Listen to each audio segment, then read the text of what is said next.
واللہ ما طلعت شمس ولا غربت الا وانت فی قلبی۔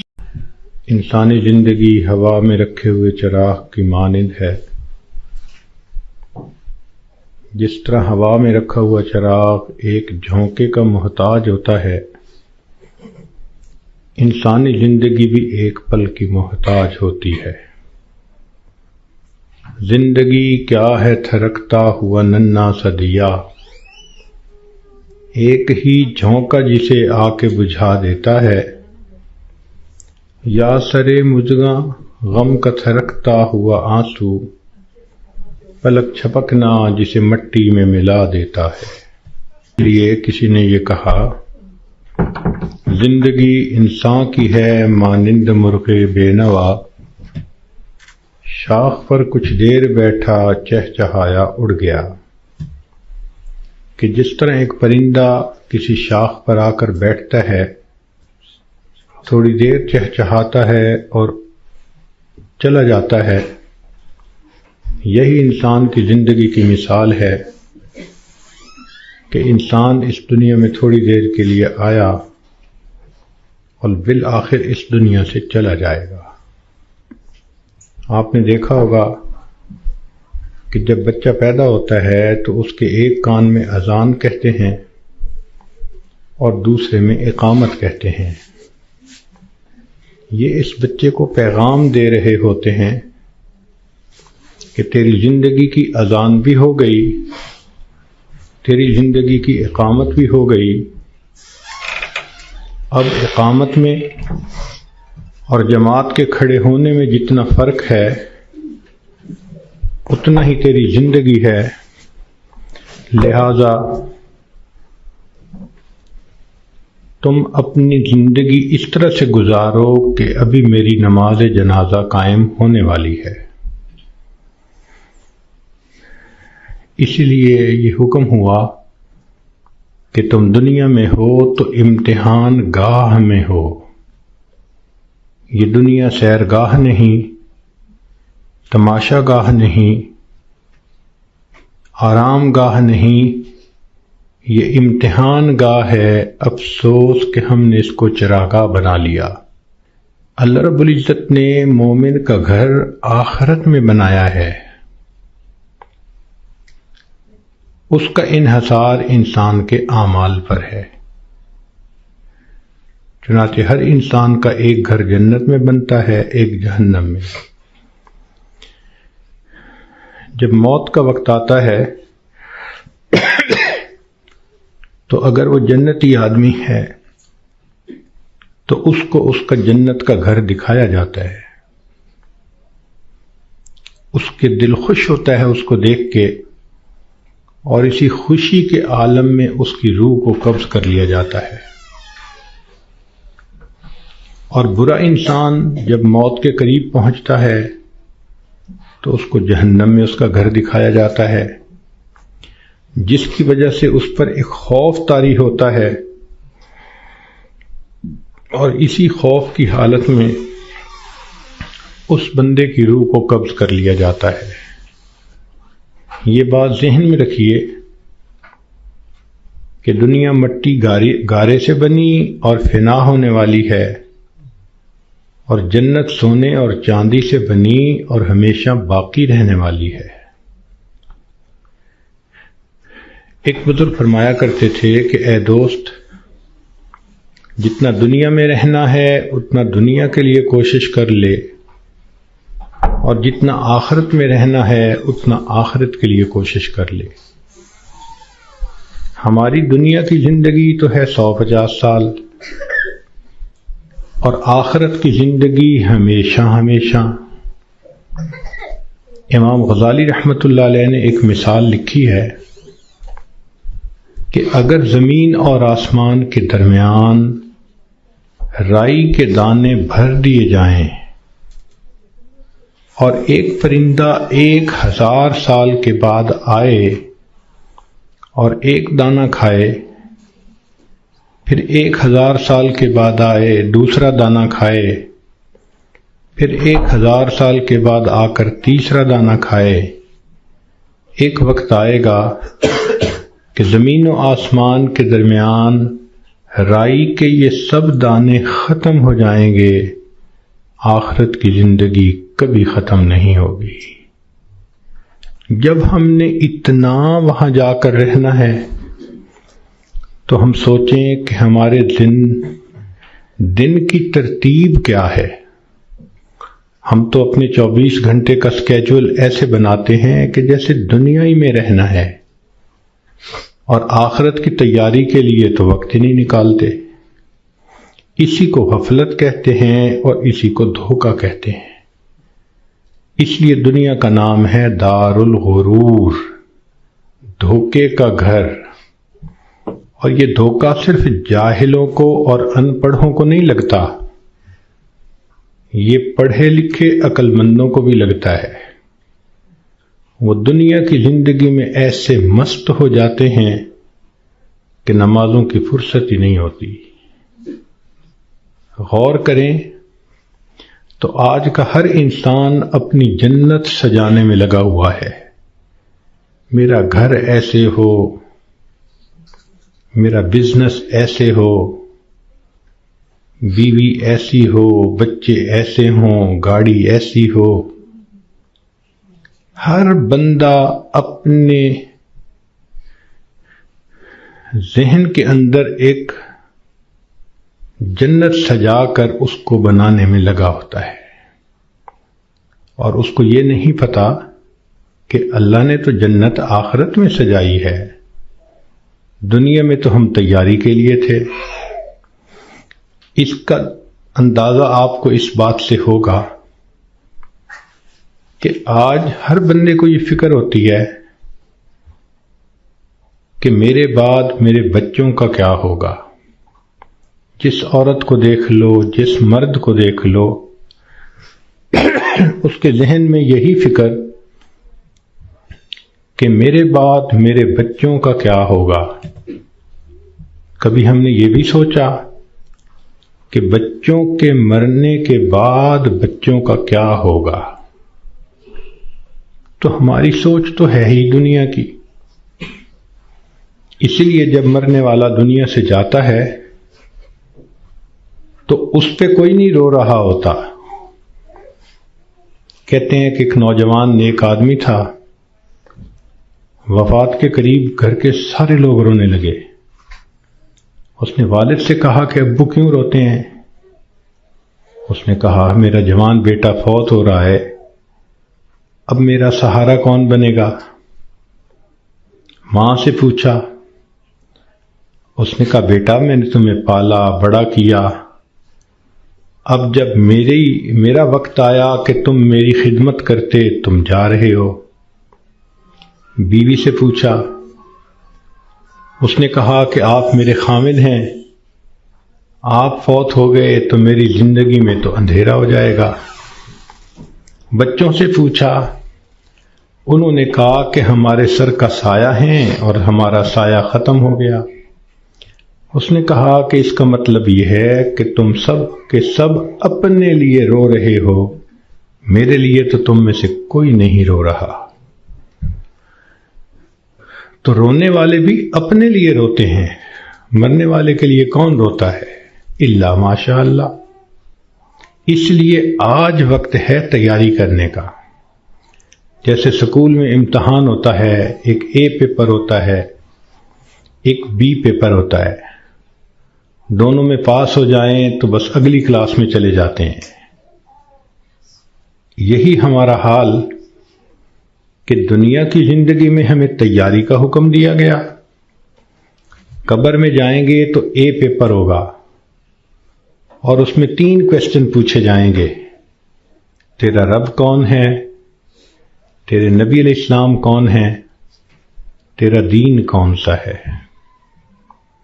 اور جب انسان قیامت کے دن اٹھے گا تو پھر اس کا بی پیپر لیا جائے گا، اور بی پیپر کے اندر 4 کویسچن ہوں گے.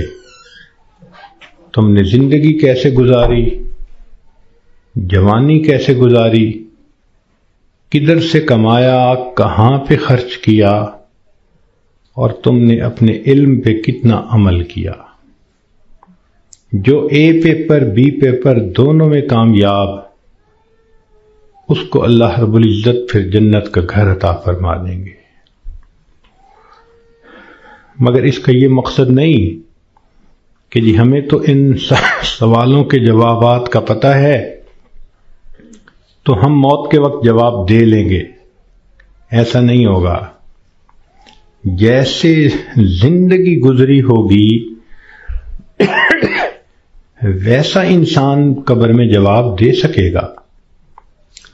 جس نے دنیا میں نمازیں نہ پڑھیں، جو بے پردہ پھرتی رہی، جس نے غیبت کی، لوگوں کے دل دکھائے، اللہ کی بندیوں کے لیے جو وبال جان بن کر پھرتی رہی، جب یہ قبر میں جائے گی تو یہ نہیں کہہ سکے گی کہ میرا دین اسلام ہے.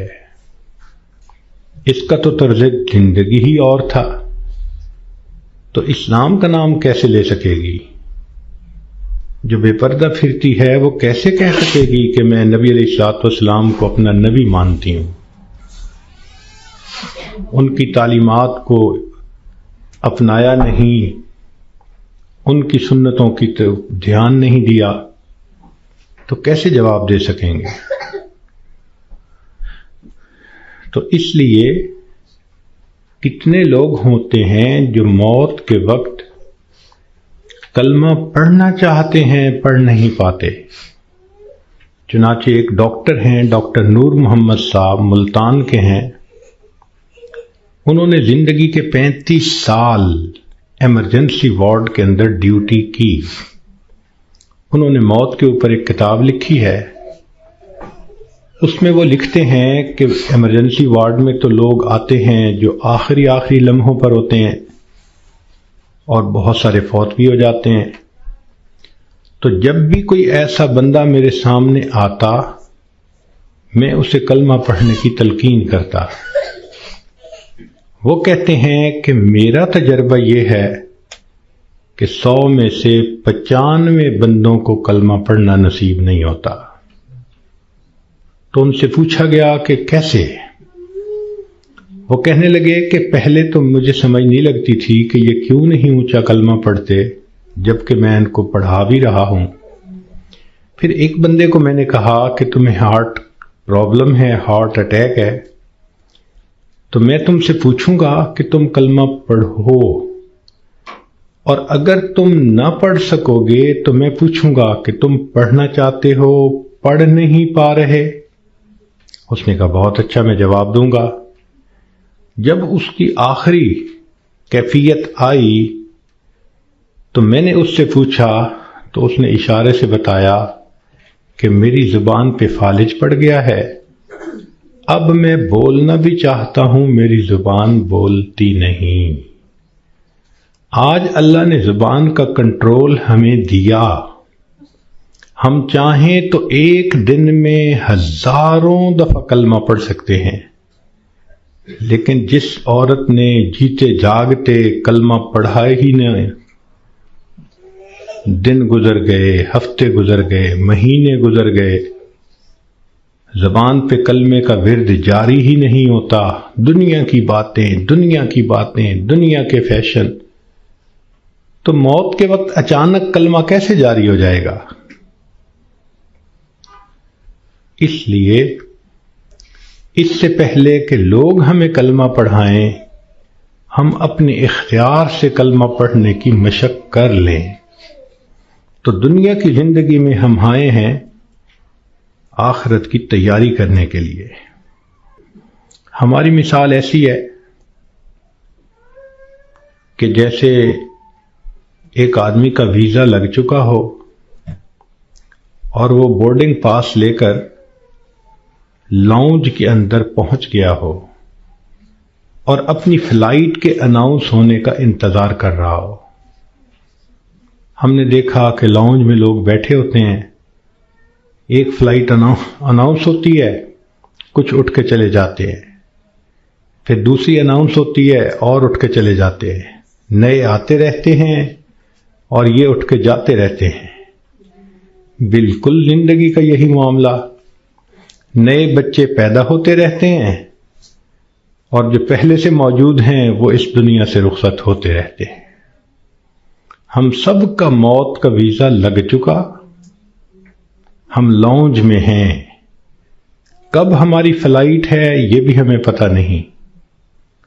نبی علیہ الصلوۃ والسلام نے ارشاد فرمایا، میری امت کی عمریں بین 70 و 60، 60 اور 70 کے درمیان ہوں گی، یعنی ایسا بھی ہوگا کہ کسی کی عمر 100 سال یا اس سے زیادہ، اور ایسا بھی ہوگا کہ کوئی پیدا ہوتے ہی بچہ مر جائے گا۔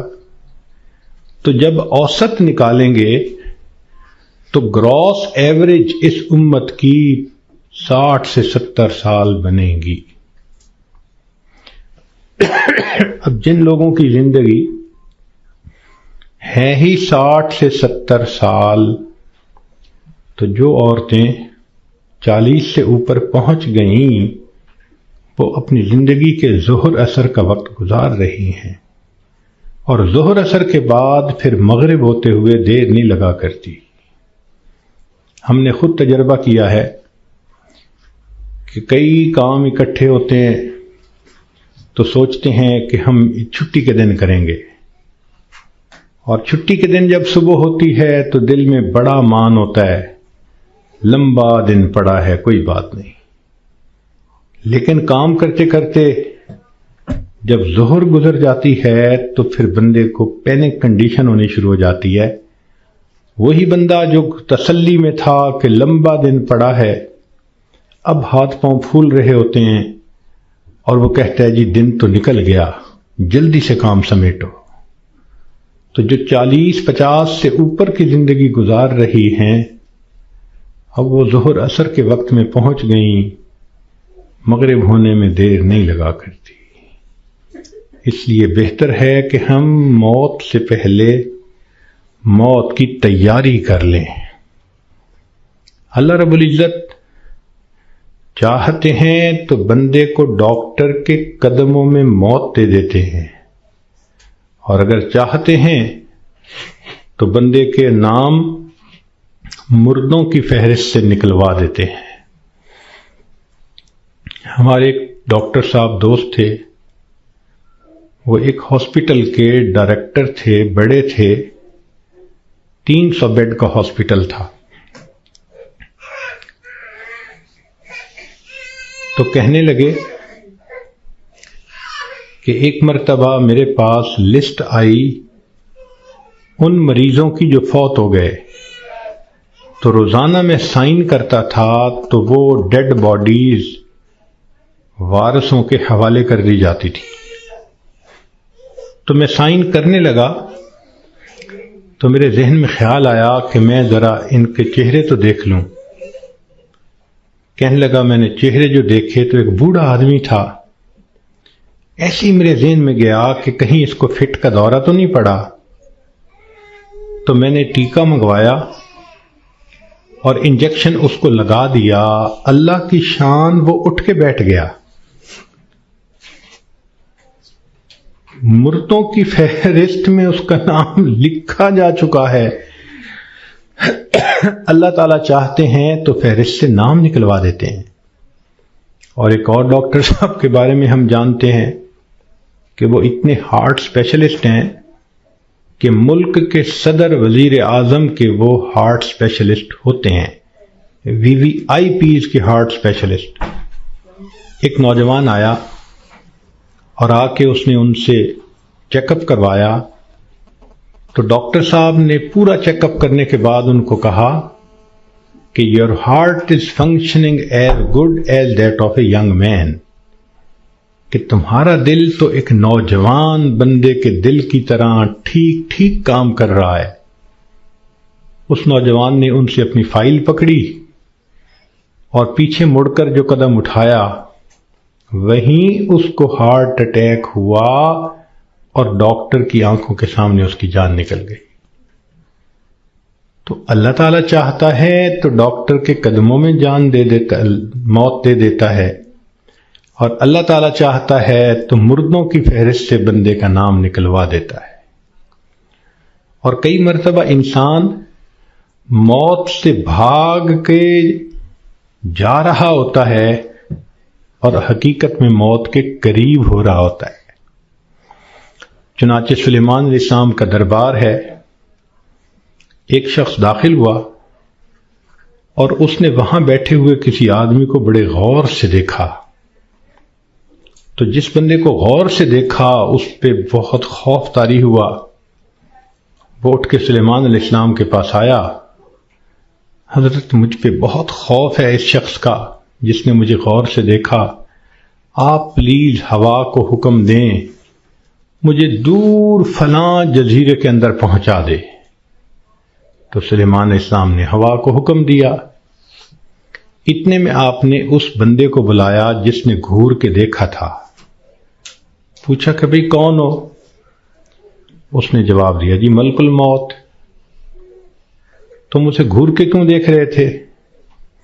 تو کہنے لگے کہ میں اس لیے اس کو غور سے دیکھ رہا تھا کہ اس کی روح تو میں نے فلاں جزیرے کے اندر نکالنی ہے اور یہ آپ کے دربار میں یہاں بیٹھا ہوا ہے۔ تو سلیمان علیہ السلام نے بتلایا کہ اس نے مجھ سے خود ریکویسٹ کی کہ مجھے فلاں جزیرے میں پہنچا دیں۔ ملک الموت نے کہا السلام علیکم، میں بھی اسی جزیرے میں جا رہا ہوں اس کی روح کو قبض کرنے کے لیے۔ بنی اسرائیل کے 5-6 آدمی سفر پہ 7 آدمی سفر پہ جا رہے تھے، اچانک بارش شروع ہو گئی، بجلی چمکنے لگ گئی، اتنی خوفناک بجلی چمک رہی تھی کہ ان کو یہ خیال ہوا کہ آج یہ ہم میں سے کسی نہ کسی کو لے کے جائے گی۔ وہ ایک غار کے اندر چھپ گئے، مگر بارش بھی نہ تھمتی تھی اور بجلی چمکنا بھی نہ رکتی تھی۔ تو انہوں نے فیصلہ کیا کہ بھئی ایسے کرو، ایک ایک کر کے باہر نکلو، جس کو بجلی نے جلانا ہوگا وہ جلا دے گی تو باقی تو سکون کا سفر کر سکیں گے۔ چنانچہ ایک نکلا، بجلی چمکی مگر اس کو جلایا نہیں، وہ واپس آ گیا۔ پھر دوسرا نکلا، خیریت سے واپس آ گیا، تیسرا نکلا، چوتھا نکلا، 6 نکلے اور 6 کے 6 کو بجلی نے نہیں جلایا، ایک باقی رہ گیا۔ سب کہنے لگے کہ تو منحوس ہے، بدبخت ہے، تیری وجہ سے یہ ساری مصیبت آئی ہوئی ہے، نکل باہر۔ اس نے کہا میں نہیں نکلتا۔ سب زور لگا رہے ہیں، کہہ رہے ہیں، لڑ رہے ہیں کہ نکل باہر، وہ کہتے ہیں نہیں نکلتا۔ وہ ایسا وہاں پر جمع کہ اس نے کہا جو مرضی کر لو، میں غار سے باہر نہیں نکلوں گا۔ تو کچھ دیر کے بعد ان کے ذہن میں خیال آیا کہ اگر یہ باہر نہیں نکلتا تو ہم تو سب ایک ایک کر کے نکل چکے، چلو ہم نکلتے ہیں اور ہم سفر پہ چلتے ہیں، یہ اندر ہی رہے۔ جیسے ہی وہ 6 کے 6 باہر نکلے، بجلی چمکی اور 6 کے 6 کو موت آ گئی۔ اب یہ سب دھکیل رہے تھے 7ویں کو، اور ان کو یہ نہیں پتا تھا کہ موت کا وقت تو ہمارا قریب آ چکا۔ کہتے ہیں کہ 2 چور کسی گھر میں آئے چوری کرنے کی نیت سے، تو ایک بڑھیا اور بوڑھا کمرے میں سوئے ہوئے تھے۔ انہوں نے ان دونوں کو رسیوں سے باندھ دیا چارپائیوں کے ساتھ، اور دونوں کی چارپائیاں اٹھا کر صحن میں رکھ دیں، منہ پہ ٹیپ لگا دی تاکہ ہم کمرے میں تسلی کے ساتھ سامان کو کھولیں گے اور قیمتی سامان کو لے جائیں گے۔ جیسے میاں بیوی کی چارپائیاں انہوں نے صحن میں رکھیں، یہ کمرے کے اندر گئے کہ ہم چوری کرتے ہیں، اچانک کمرے کی چھت گری اور یہ دونوں چور دب کر مر گئے۔ محلے والے آ گئے، شور ہوا تھا۔ اب وہ حیران کہ میاں بیوی تو رسیوں سے بندھے ہوئے ہیں۔ ان سے پوچھا بھئی تمہیں باہر کس نے نکالا؟ کہا ہمیں تو پتہ نہیں، ہم تو اندر سوئے ہوئے تھے۔ ان کو کھولا گیا، جب ملبہ ہٹایا گیا تو اس کے اندر 2 چوروں کی لاشیں دبی ہوئی تھیں. پتہ چلا کہ چور ان کو نکال رہے تھے کہ ہم چوری کریں گے، اور ان کو یہ نہیں پتا تھا کہ ہم اپنی موت کا خود انتظام اپنے ہاتھوں سے کر رہے ہیں. تو انسان کئی مرتبہ موت سے دور بھاگتا ہے اور حقیقت میں وہ موت کے قریب سے قریب تر ہو رہا ہوتا ہے. اس لیے ہمیں چاہیے کہ ہم موت کی تیاری کریں. مہلت ہر ایک کو ملی ہے، کسی کو کم کسی کو زیادہ. اس مہلت سے جو فائدہ اٹھائیں وہ خوش نصیب انسان ہے. اس دنیا میں آپ کو اللہ کا منکر تو مل جائے گا، رسالت کا منکر بھی مل جائے گا، دین کا منکر بھی مل جائے گا. اس دنیا میں آپ کو موت کا منکر کوئی نہیں مل سکتا. دہریے سے دہریہ بھی ہوگا تو یہ مانے گا کہ ایک دن مجھے موت آنی ہے. جب موت آنی ہی ہے تو کیوں نہ انسان اس کے لیے تیاری کر لے. اور موت کی تیاری یہ نہیں کہ انسان جاگنگ کرے اور ویٹ لفٹنگ کرے اور ایکسرسائز کرے، نہیں. موت کی تیاری یہ ہے کہ انسان اپنے پچھلے گناہوں سے توبہ کر لے، آئندہ نیکوکاری کی زندگی گزارنے کا ارادہ کر لے، اور جو لوگوں کے حقوق اس پر ہیں ان سے معافی مانگ لے. ہم نے دیکھا کہ بسا اوقات جو بندہ بیمار ہوتا ہے اس کے ساتھ اوپر والے ظلم کرتے ہیں. ظلم کا کیا مطلب؟ کہ اس کو حقیقت نہیں بتاتے کہ بیماری کتنی ہے، تسلی دیتے رہتے ہیں، اور وہ جھوٹی تسلی ہوتی ہے. ابو ٹھیک ہو جائیں گے، امی ٹھیک ہو جائیں گی، اور وہ سمجھتے ہیں کہ ہم بڑا نیکی کا کام کر رہے ہیں. وہ جی بتائیں گے تو ابو کو شوق لگے گا. بھائی شوق تو ان کو لگے گا جب اچانک موت آ جائے گی. یہ بہتر نہیں کہ ان کو پہلے سے انفارم کر دیا جائے کہ جی بیماری خطرناک ہے، زندگی کا پتہ نہیں، ابو کلمہ پڑھ لیں، ابو تیاری کر لیں. اوپر والے ظلم کرتے ہیں بندے کے ساتھ. چنانچہ ایک مرتبہ میں اپنا واقعہ آپ کو سناتا ہوں. ایک صاحب تھے جو سیکٹری لیول کے تھے، بہت لکھے پڑھے اور بڑی ان کی تنخواہ اور گاڑیاں اور ٹیلنٹڈ انسان. ان کی ریٹائرمنٹ ہوئی تو وہ بیمار ہوئے تو ہاسپٹل میں تھے. گھر آئے تو ہم ان کی تباہ پرسی کے لیے حاضر ہوئے. تو جب اس کے بڑے بیٹے نے مجھے دیکھا تو کہنے لگا، حضرت صاحب میرے ابو کے لیے دعا کر دیں، ڈاکٹر نے تو ہمیں جواب دے دیا ہے اور کہا ہے کہ بس ہفتے 10 دن کی بات ہے، ان کے اندر کینسر پھیل چکا. لیکن ہم نے ابو کو نہیں بتایا. آپ بھی پلیز ابو کو نہ بتانا. میں خاموش رہا. خیر اندر گئے، ملاقات ہوئی. تھوڑی دیر کے بعد میں نے انہیں کہا جی کہ مجھے آپ سے کوئی بات کرنی ہے. تو انہوں نے سب کو جانے کا حکم دے دیا کہ بھی کمرے سے جاؤ، میں حضرت جی سے کوئی بات کرنا چاہتا ہوں. جب وہ اکیلے ہو گئے تو میں نے ان سے بات کی کہ دیکھیں، زندگی کا کوئی بھروسہ نہیں، کوئی نہیں جانتا کہ کب موت آئے گی. کیا پتا میری موت پہلے آئے، کیا پتا آپ کی موت پہلے آئے.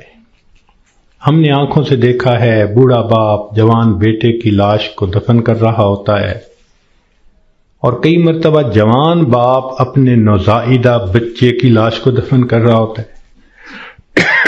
تو یہاں کیا بھروسہ زندگی کا؟ کہنے لگے بالکل صحیح بات ہے. میں نے کہا کہ بات یہ ہے کہ آپ کی جو رپورٹیں ہیں ان سے پتہ چلتا ہے کہ آپ کے اندر کینسر بہت پھیل چکا، اور ڈاکٹروں نے ہفتہ 10 دن کا وقت دیا ہے. تو بہتر یہ ہے کہ آپ تیاری کر لیں. یہ بات سنتے ہی اس کی آنکھوں میں چمک آ گئی اور وہ مجھے کہنے لگا کہ حضرت صاحب آپ نے سچ کہا، یہ سارے لوگ مجھے جھوٹی تسلیاں دے رہے تھے، مجھے کنفیوز کر رہے تھے۔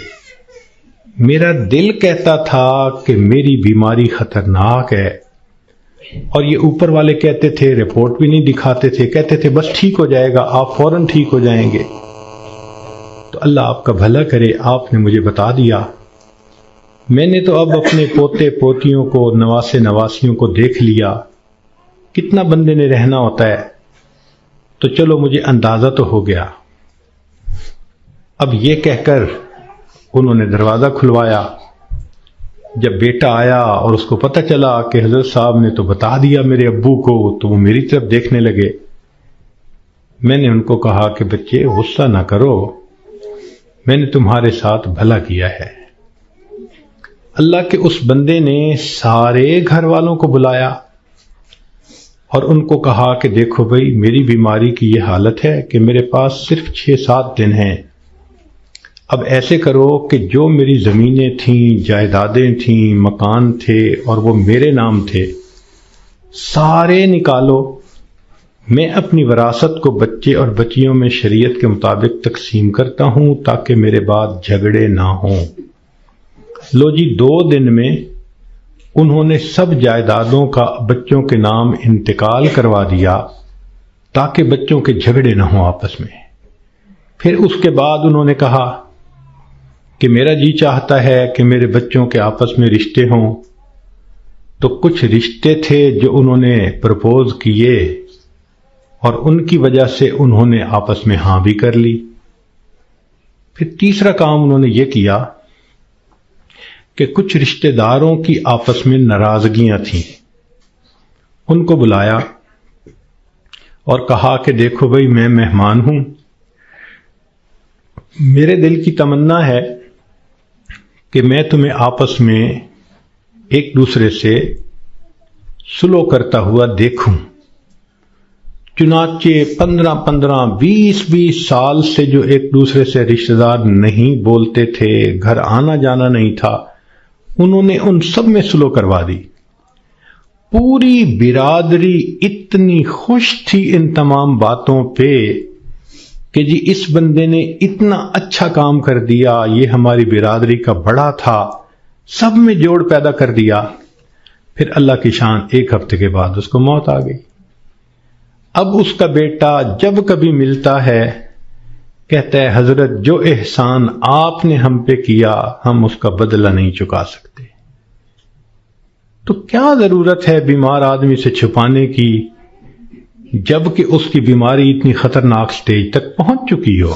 ہم مسلمان ہیں، یقین ہے کہ ہم نے جانا ہے، تو اس بندے کو غفلت میں موت آئی اور وہ کلمہ بھی نہ پڑھ سکا، تو پھر اس کو دکھ ہوگا نا، بتانے سے تو دکھ نہیں ہوتا۔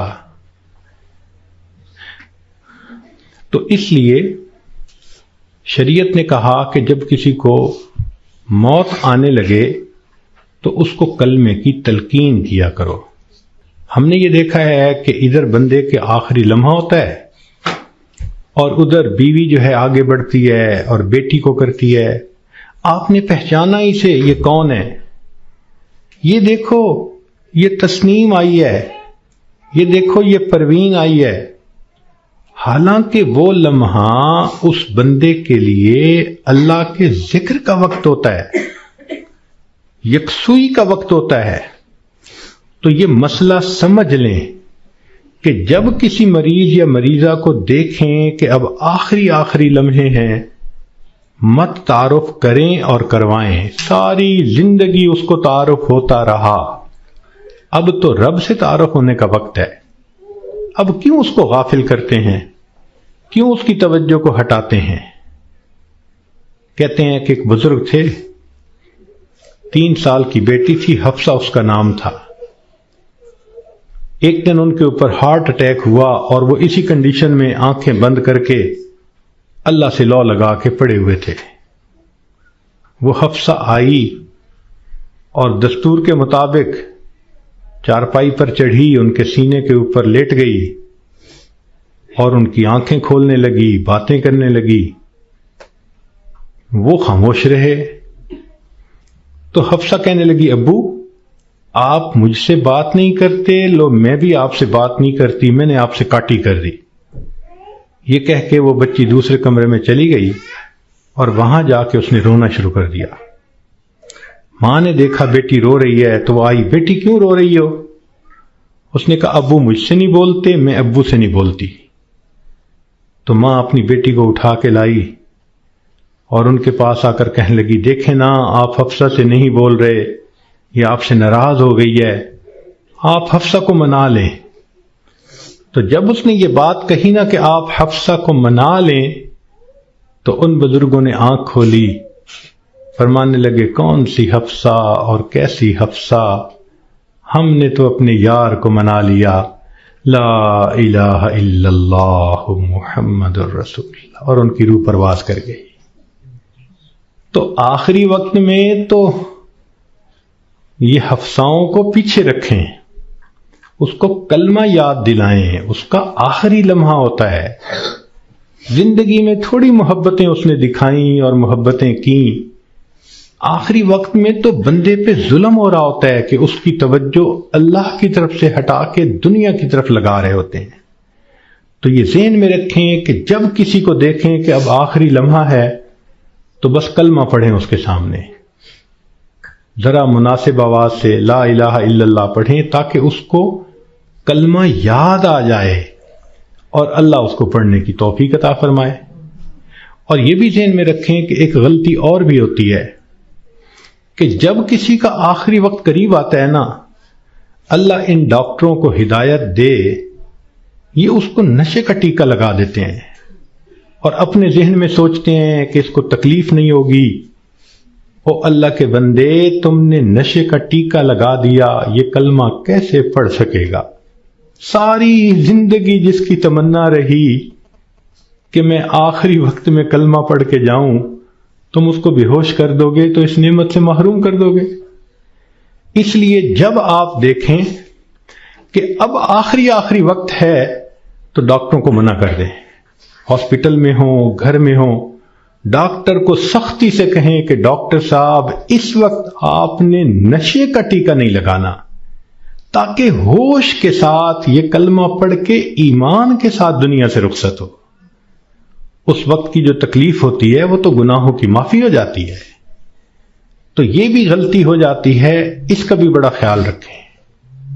اور ایک آخری بات کہ ہم نے دیکھا کہ لوگ جب میت کا جنازہ پڑھتے ہیں تو اس وقت اعلان کرواتے ہیں، اور یہ اگر لین دین کا معاملہ ہو تو ان کے بیٹوں سے کر لو، اور اگر کسی کا کچھ دکھ دیا ہو، دل دکھایا ہو تو پلیز اللہ کے لیے سب معاف کر دیں۔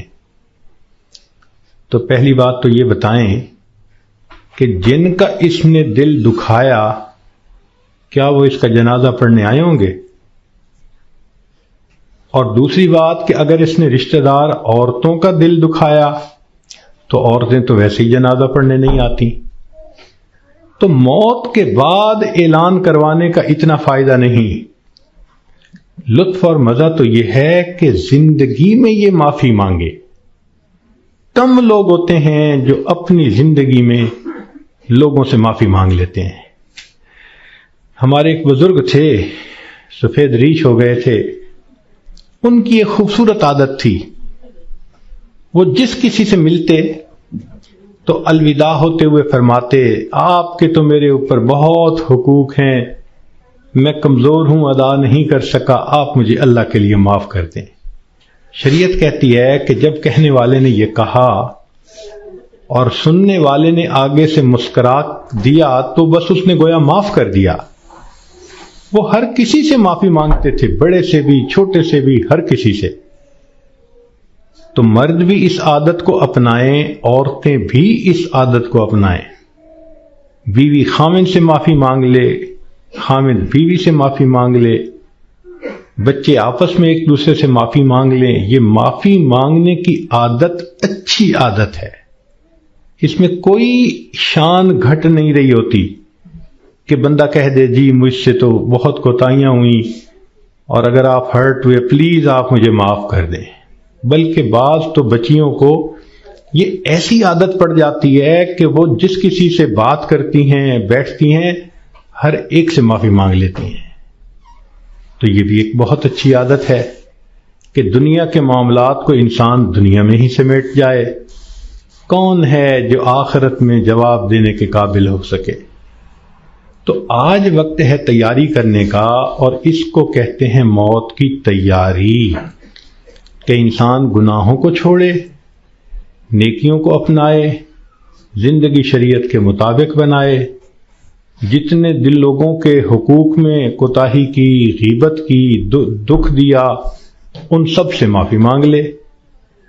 جس بندے نے ایسا کر لیا اور اپنی توجہ کو اللہ کی طرف کر لیا، اس نے گویا اپنی موت کی تیاری کر لی. اب جب موت آئے گی اس کے لیے خوشیوں کے دروازے کھلتے چلے جائیں گے.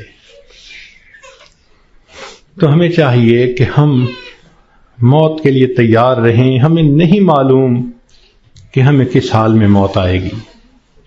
میں اپنی بات کو ذرا سمیٹنا چاہ رہا ہوں. امید ہے کہ آپ توجہ سے بات سنیں گی.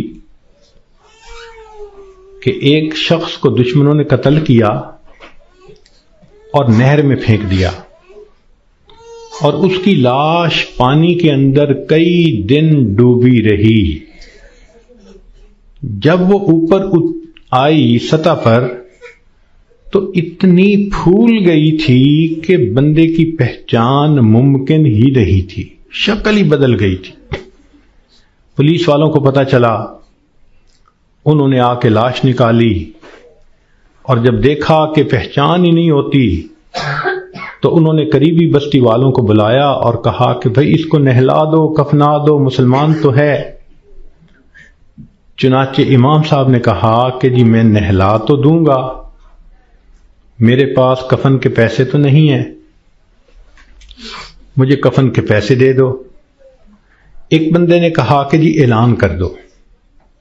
ذرا سنیں، مسجد میں اعلان ہوا، بھائی لاوارث نعش ہے، کفن خریدنا ہے، چندہ لاؤ. کوئی روپیہ لایا، کوئی 2 لایا، کوئی 5 لایا. آدھے گھنٹے تک اعلان ہوتا رہا کہ لاوارث لاش ہے، کفن خریدنا ہے. آدھے گھنٹے کے بعد پھر جا کر پیسے پورے ہوئے، کفن خریدا گیا، اس کو نہلایا گیا، کفنا دیا گیا، جنازہ پڑھایا گیا.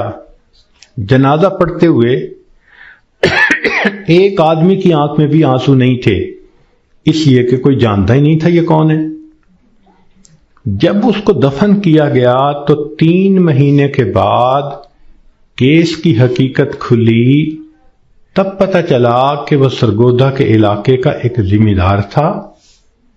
4 مربع اس کے باغات تھے، کروڑوں کی سالانہ آمدنی تھی. کوئی 6 کروڑ روپیہ اس کے بینک بیلنس کے طور پہ موجود تھا، اور اس کے 4 جوان العمر بیٹے تھے. اس لینڈ لارڈ نے کبھی سوچا بھی نہیں ہوگا کہ میں کروڑوں پتی بندھا، جب دنیا سے جانے لگوں گا تو چندے کا کفن لے کے جاؤں گا. اس کو کہتے ہیں وارث مان نہ کری وارثاں دا، رب بے وارثا کر مار دئی. کہ وارث تم اپنے وارثوں کا مان نہ کرنا، اللہ بندے کو لاوارث کر کے مار دیتے ہیں. ہمیں کیا پتہ کس حال میں موت آئے گی. آج وقت ہے اس موت کی تیاری کرنے کا. اس لیے امام غزالی رحمۃ اللہ علیہ فرماتے ہیں، اے دوست تجھے کیا معلوم کہ بازار میں وہ کپڑا پہنچ چکا ہو جسے تیرا کفن بننا ہے. ہم نہیں جانتے کب ہمارا کفن بازار میں آ جائے گا. لوگ یعنی شادی اور بیاہ میں مشغول ہوتے ہیں اور ان کو نہیں پتہ ہوتا ان کے کفن کا کپڑا پہنچ چکا ہوتا ہے. اس لیے چاہیے کہ ہم موت کی تیاری کریں، نیکی کریں، جھوٹ کی زندگی سے بچیں، سچ کی زندگی کو اختیار کریں، نبی علیہ السلام کی ایک ایک سنت کو اپنائیں تاکہ موت کے لیے ہم بھی تیار رہیں. کیا معلوم کب جانا پڑ جائے. ہمارا حال تو وہی ہے کہ بارات پہنچ گئی تھی اور لڑکی والے لڑکی کے کان سلوانے گئے ہوئے تھے کہ جی ہم نے کانوں میں بالیاں ڈالنی ہیں. جیسے اس لڑکی والوں کو شرمندگی ہوئی وہی حال ہمارا ہے کہ ملک الموت پہنچ جائیں گے اور ہم نے ابھی تیاری ہی نہیں کی ہوگی. ہم نے کتنی بار آنکھوں سے دیکھا جوان العمر بیٹا چارپائی کے اوپر لیٹا ہوا ہوتا ہے، ماں آگے بڑھتی ہے، بیٹے تجھے کیا ہوا، مجھے بتاؤ تو صحیح. بیٹا خاموش ہوتا ہے. ماں رو کر کہتی ہے بیٹے تم تو میری ہر بات پہ لبیک کہا کرتے تھے، تم میرے اتنے فرما بردار بیٹے تھے، کیا ہوا؟ بیٹا اپنی اماں سے نہیں روٹھا کرتے، نہیں خفا ہوتے، بتاؤ تمہیں کیا ہوا. بچہ خاموش ہوتا ہے. بالآخر بیوی آگے بڑھتی ہے، میرے سرتاج، میرے ہمراز، مجھے تو بتائیے کیا ہوا. اگر آپ میری کسی بات پہ خفا ہیں میں آپ سے سوری کر لیتی ہوں، معافی مانگ لیتی ہوں، مجھے بتائیں کیا ہوا. نوجوان خاموش ہوتا ہے. بہن آگے بڑھتی ہے، میرے ویر مجھے بتائیں تو صحیح کیا ہوا. خاموش ہوتا ہے. بہن کہتی ہے کہ مجھے بتائیں، میں ابھی ڈاکٹر کو بلواتی ہوں. مگر جوان کوئی جواب نہیں دیتا. بیٹی آگے بڑھتی ہے، ابو مجھے بتائیں تو صحیح کیا ہوا. ابو میں آپ کی بیٹی ہوں، میں آپ کی خدمت کے لیے 24 گھنٹے حاضر ہوں. کچھ کھانا ہے یا پینا ہے مجھے بتائیے، کوئی کام ہے مجھے بتا دیجئے. ابو مجھے بتائیں تو صحیح کیا ہوا. باپ خاموش ہوتا ہے. بیٹی روتی رہ جاتی ہے. ماں پھر آگے بڑھتی ہے، بیٹے میں نے کال کر دی ہے، ابھی ڈاکٹر کو بلواؤں گی، تمہارا علاج کرواؤں گی. بیٹا خاموش ہوتا ہے. اسی خاموشی کی حالت میں ماں دیکھتی ہے، آنکھیں کھلی رہ گئیں، روح نکل گئی. وہ اپنے کانپتے ہاتھوں کے ساتھ جوان بیٹے کی آنکھوں کو انگوٹھے رکھ دیتی ہے. اس ماں نے کبھی سوچا بھی نہ تھا میں بڑھاپے میں جوان بیٹے کی آنکھیں بند کروں گی. جب بچے کی روح نکل جاتی ہے سب رو رہے ہوتے ہیں، کہنا شروع کر دیتے ہیں میت کو فلاں کپڑے میں رکھ دو. تھوڑی دیر پہلے یہ کسی کا باپ تھا، یہ نوجوان کسی کا بیٹا تھا، کسی کا بھائی تھا، کسی کا خاوند تھا. اب کیا ہوا؟ سب نے اس کو میت میت کہنا شروع کر دیا. تو جواب ملے گا اصلی انسان تو چلا گیا، یہ اس کا جسم باقی ہے، اس کو بھی ہم اس کے اصلی گھر پہنچائیں گے. چنانچہ اس کو نہلا دیا جاتا ہے، کفنا دیا جاتا ہے اور جنازے کا اعلان کر دیا جاتا ہے. اس کو لینے کے لیے کئی رشتہ دار کمرے کے اندر آ جاتے ہیں. بھئی تم کیوں آئے ہو؟ ہم اس کو اس کے اصلی گھر پہنچانے کے لیے. بھئی یہ گھر بھی تو اسی کا تھا، اسی نے پلاٹ خریدا، اسی نے نقشے بنوائے، اسی نے کمرہ بنوایا، اسی نے یہ مکان بنوایا، ماربل لگوایا، کہاں کہاں سے فرنیچر ڈھونڈا، کہاں کہاں سے بجلی کی فٹنگ خرید کے لایا. ابھی تو دیواریں بھی میلی نہیں ہوئی، تم اس کو لینے آ گئے ہو. سب کہیں گے یہ تو عارضی گھر تھا، اصلی گھر تو آگے ہے. 2 گز زمین کا ٹکڑا، چھوٹا سا تیرا گھر ہے. سب اس کو کندھوں پہ اٹھا لیتے ہیں. رشتہ دار جمع ہیں، سب قبرستان تک پہنچ جاتے ہیں، جنازہ پڑھتے ہیں. پھر قبر میں اتارنے کا وقت آتا ہے. شریعت کا یہ حکم ہے کہ جو قریب ترین رشتہ دار ہو وہ قبر میں اتارے. ہم نے اپنی آنکھوں سے یہ منظر دیکھے، جوان بیٹے کو باپ قبر میں اتار رہا ہوتا ہے، بھائی کو بھائی قبر میں اتار رہا ہوتا ہے. اللہ کی شان، یہ تو شریعت کی مہربانی ہے. اس نے عورتوں کو منع کر دیا کہ تم جنازے میں اور قبرستان میں مت جاؤ. اگر کبھی عورتوں کو بھی حکم ہوتا کہ تم جاؤ اور اپنے بیٹے کو دفن کر کے آؤ، مجھے تو لگتا ہے کتنی مائیں ہوتی جو جوان بیٹے کے ساتھ خود بھی دفن ہونا پسند کرتی.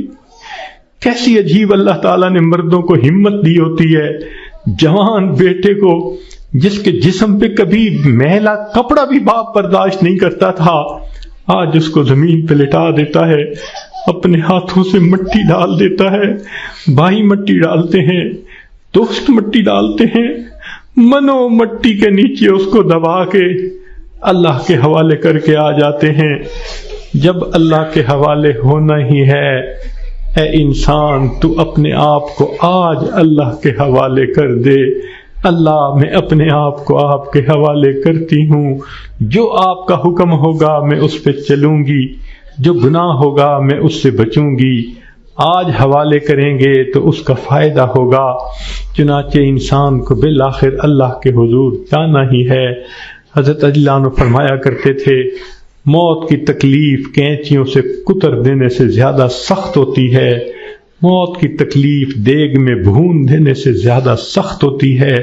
اگر موت کی تکلیف کا اندازہ لگانا ہو تو آپ عورتوں کو تو بہت آسانی سے لگ سکتا ہے۔ کئی مرتبہ آگ پہ کھانا بناتے ہوئے آپ کی انگلی جلی ہوگی، کتنے دن اس کی تکلیف رہتی ہے۔ کیوں کہ جہاں سے انگلی جلی وہاں کے گوشت سے روح سمٹ کر باقی جسم کے اندر آ گئی۔ اگر اتنی تھوڑی سی جگہ سے روح سمٹ گئی، اتنی تکلیف ہے۔